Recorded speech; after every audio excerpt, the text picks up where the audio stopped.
Calcutta high court के आदेश पर पार्थ चटर्जी को चेकअप के लिए एम्स भुवनेश्वर लाया गया था। वहीं 3 अगस्त तक ईडी की हिरासत में पार्थ चटर्जी और उनकी करीबी अर्पिता मुखर्जी को रखा गया है। तो लगातार लंबी पूछताछ उनसे होगी, लेकिन साथ साथ उनके स्वास्थ्य का भी यहां पर ख्याल रखा जा रहा है और इसीलिए उनको भुवनेश्वर एम्स ले जाया गया था चेकअप के लिए, लेकिन फिलहाल उनको वापस कोलकाता लाया गया है। इधर कांग्रेस के 4 सांसदों पर गाज गिर गई। लोकसभा में हंगामा करने के आरोप में मनिकम टेगोर समेत कांग्रेस के 4 सांसदों को पूरे मॉनसून सत्र के लिए निलंबित कर दिया गया। इस प्रकार की अपनी स्थिति आ गई कि कुछ माननीय सदस्यों का शेष अवधि के लिए निलंबन करना। कांग्रेस ने अपने सांसदों पर हुई इस कार्रवाई का विरोध किया। साथ ही इन निलंबित सांसदों ने भी संसद परिसर में प्रदर्शन किया। सरकार ने सदन में हंगामा करने वाले इन सांसदों पर हुई कार्रवाई को सही ठहराया। तटिया स्पीकर के मुंह के सामने रखते हैं।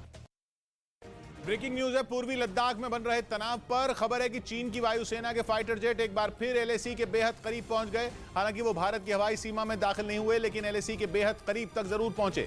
इसे भारत को उकसाने की कोशिश माना जा रहा है। पिछले 1 महीने से चीन की ऐसी कोशिश जारी है, जिसके बाद भारत ने भी रफाल समेत अपने सबसे ताकतवर फाइटर जेट पूर्वी लद्दाख में तैनात कर दिए हैं, जो लगातार अभ्यास भी कर रहे हैं। मतलब यह कि चीन ने एक बार फिर पूर्वी लद्दाख में भारत को उकसाने वाली हरकत की। खबर है कि चीन की वायुसेना के लड़ाकू विमान एलएसी के बेहद करीब उड़ान भरते हुए देखे गए। पिछले करीब 1 महीने से एलएसी पर हालात तनावपूर्ण हैं और दोनों ही देशों की सेनाएं बेहद सतर्क हैं। खबर है कि 1 महीने से चीन भारत के सब्र का इम्तिहान ले रहा है। उसकी कोशिश जानबूझकर भारत को उकसाने की है। जून में चीन की सेना ने अक्साई चिन में अभ्यास किया था। अभ्यास के दौरान चीन की सेना के फाइटर जेट भारत की सीमा के बेहद करीब पहुंच गए थे। भारत ने उसी वक्त अपने लड़ाकू विमानों को भी लद्दाख के एयरबेस से रवाना कर दिया था। दूसरी तरफ भारत ने कूटनीतिक रास्ते से भी घटना का विरोध दर्ज कराया, लेकिन चीन की शरारतें वहां बंद नहीं हुई, बल्कि दावा यह है कि वहां से एक नया सिलसिला शुरू हो गया।